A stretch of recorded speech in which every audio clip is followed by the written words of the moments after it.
Fala pessoal, sejam todos muito bem-vindos ao Estudo dos Fatos. Eu sou o Gabriel e hoje venho aqui apresentar a vocês a continuação do vídeo passado que eu fiz sobre os governos iniciais da ditadura militar. Mas e agora eu vou fazer a continuação daquele vídeo e eu vou falar agora pra vocês como é que foi os governos de Médici e de Ernesto Araújo, o Ministério da Relações Exteriores exatamente, mas é o ministro Ernesto Geisel, beleza? E é isso, espero que vocês gostem do vídeo e vamos lá, né? 2 meses após o Congresso ser fechado, em 25 de outubro, o Congresso Nacional foi reaberto para eleger Médici como presidente da República, um militar pouco conhecido, mas que conquistou o apoio e a simpatia dos oficiais do exército naquela época. Nesse período, a ditadura chegou ao seu auge. Desde o período do Estado Novo, outra ditadura que o país tinha passado, só que nas mãos do governo de Getúlio Vargas, que este não tinha passado por um período tão discriminatório e violento, com a censura, assassinatos de opositores políticos, delação de colegas de trabalho, corrupção e medo, dominava o Brasil e marcou o Brasil também naquela década de 70. E a prepotência da ditadura militar chegou a produzir leis que a população não conhecia. E essas leis eram chamadas de decretos secretos. Como forma de maquiar o Brasil para o mundo externo, o regime ditatorial ainda manteve as eleições para deputados estaduais e federais, apesar de que, nesse período, houve a Operação Gaiola, que prendeu cerca de 5.000 opositores ao regime ditatorial. Nesse governo também, os movimentos estudantis e sindicais eram praticamente caçados pelas polícias naquela época, como forma de respaldo ao milagre econômico que o Brasil estava passando, onde havia a elevação do PIB brasileiro e também várias construções faraônicas que ocorreram no Brasil, como a ponte Rio-Niterói e a criação da usina hidrelétrica do Foz do Iguaçu. Não, Foz do Iguaçu não, de Itaipu, desculpa aí. Através de conjunturas internacionais favoráveis ao crescimento do Brasil para que ocorresse o milagre econômico, que os militares aproveitaram essa brecha que tinha no mundo daquela época, pois o mundo daquela época estava passando por uma crise, principalmente a crise do Fordismo na década de 70. Os militares aproveitaram essa brecha para criar ações que desenvolvessem a economia do país, com isso ocorresse o milagre econômico, com uma dessas ações sendo a abertura do mercado brasileiro às empresas multinacionais, aumentando assim a produção de bens e consumo. Porém, esse crescimento não tinha bases sólidas que pudessem sustentar esse movimento.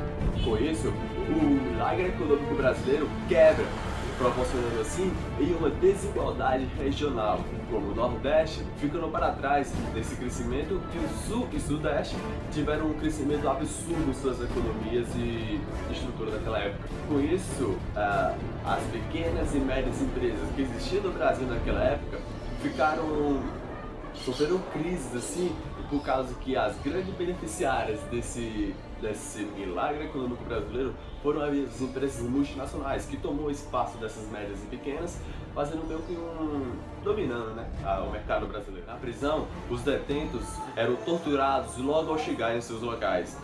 Ações violentas como agressões, choques elétricos, afogamentos se constituíam em ações rotineiras que aconteciam dentro dos porões da ditadura militar. Desde o primeiro momento, a ditadura censurava os órgãos de imprensa. Por isso, poucos brasileiros não tinham a menor ideia de como o país estava naquela época. O governo tinha o ARP, Assessoria Especial de Relações Públicas, que funcionava como digo, Departamento de Imprensa e Propagandas, que faziam ações de marketing da ditadura para que a população pensasse que a ditadura estava no caminho certo, que tudo do Brasil estava bem, fazendo uma manipulação dentro desses meios de comunicação, para que pudesse manipular a população naquela época. A ARP fazia todo o marketing dos meios de comunicação naquela época, para beneficiar a ditadura. Eles até mesmo criavam música para que vangloriavam o regime ditatorial, e muitas vezes essas músicas eram cantadas obrigatoriamente nas escolas.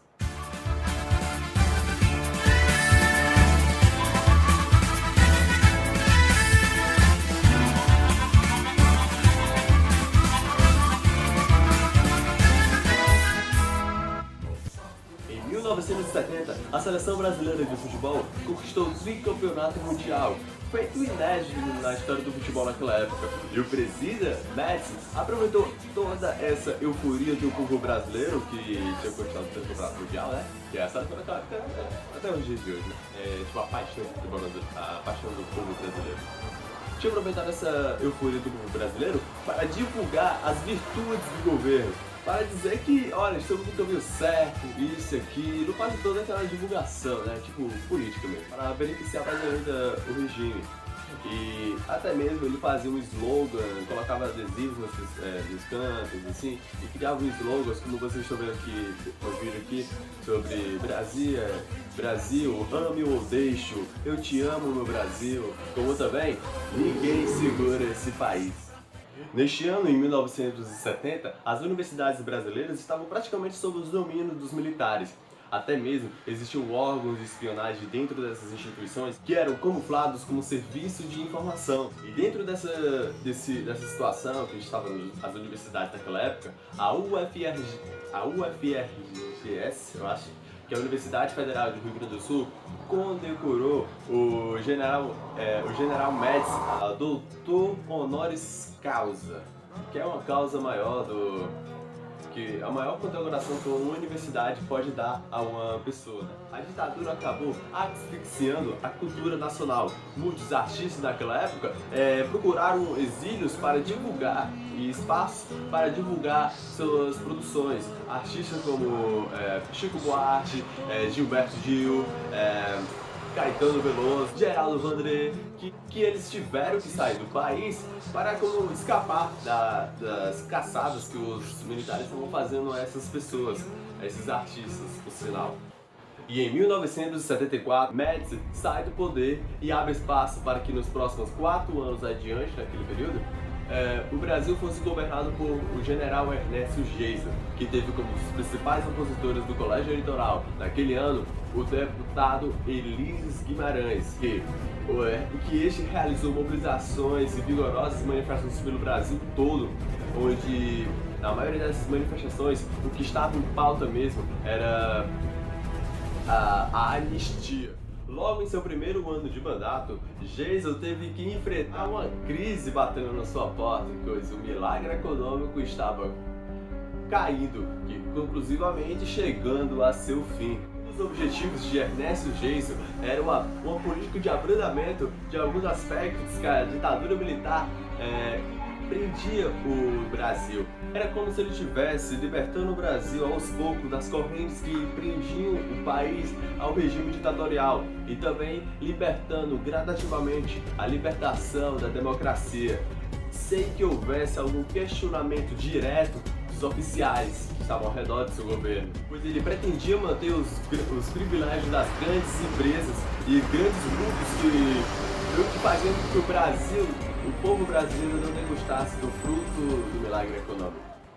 Em novembro de 74, o sentimento do povo brasileiro foi expresso nas eleições daquele ano, com cerca de 16 senadores do partido do MDB foram eleitos dos 22 cargos para senadores que estavam em jogo naquelas eleições, evidenciando assim um total repúdio ao regime ditatorial e um receio da população que apoiava programas que defendiam respeito aos direitos humanos, revogação do AI-5 e do Decreto 477, a anistia e o fim das prisões de políticos e de torturamentos que ocorriam no Brasil. O resultado dessas eleições fizeram com que o governo ditatorial utilizasse algumas ações, como censurando os senadores eleitos, impedindo eles de expressar suas ideias e defender as propostas e ofender o regime ditatorial nas rádios e televisões, fazendo com que essa lei que foi otorgada pelos militares se chamasse como a Lei Falcão, que censurava e impedia os políticos eleitos pelo povo de expressar suas opiniões e defender os ideários que foram divulgados na sua campanha eleitoral. Os movimentos contra a ditadura cresciam e o governo reagia. Estudantes, intelectuais e profissionais liberais colocavam-se abertamente contra a ditadura, e reuniões, manifestos e atos públicos ocorridos naquela época questionavam os rumos do país no governo de Geisel. E o presidente reagiu, fechou o Congresso Nacional no dia 1º de abril de 1977 e propôs novas medidas arbitrárias, ficando conhecido como Pacote de Abril, que determinava que 1/3 dos senadores que seriam eleitos praticamente indiretamente. Esses senadores ficaram conhecidos como senadores biônicos. As alterações na Constituição seriam agora feitas através de números absolutos de votos, não mais agora os 2/6 antes existidos. Os governadores de estado agora seriam eleitos indiretamente nas eleições de 78. E o acesso às meios de comunicação, como televisão e rádio, seriam agora limitados.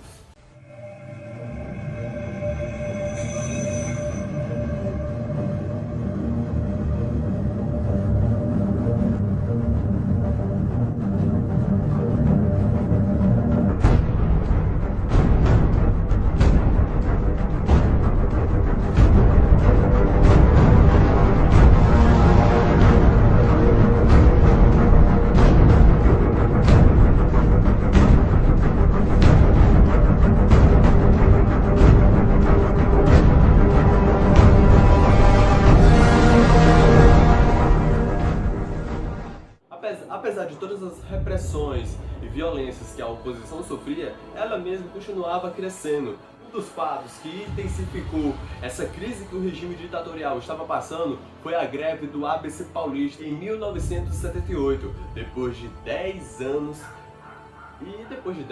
que aquela área começou a evidenciar um total repúdio ao regime ditatorial, que foi desde aquelas greves de Contagem e Osasco.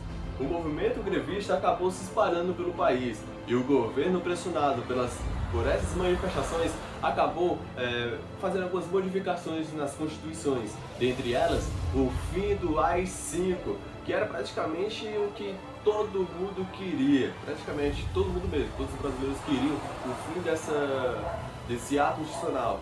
E também, logo em seguida, o governo de Ernesto Geisel saiu e abriu espaço para que os militares pudessem colocar o ex-chefe do Serviço Nacional de Informação, do SNI, o general João Batista Figueiredo. Bom pessoal, é isso, espero que vocês tenham gostado do vídeo. Se gostaram, deixe o like, compartilhe com seus amigos e amigas e se inscreva no canal para dar aquele apoio, força e moral, como os senhores sabem muito bem. E é isso, eu praticamente gostei de praticar esses dois vídeos, né, a opinião minha. Eu gostei porque eu aprendi bastante coisa. E como vocês sabem, esse é um projeto de estudo meu. Eu estudo alguns fatos históricos e procuro reformular, fazer algumas opiniões sobre esses fatos e procuro trazer aqui para vocês, pois como os senhores sabem, quando você ensina algo a alguém, você aprende mais. E é isso que eu quero pra minha vida, aprender mais e mais ainda. E é isso, espero que vocês tenham gostado. E é isso, pessoal. Um beijo, meus amores, um forte abraço e tchau! Até a próxima!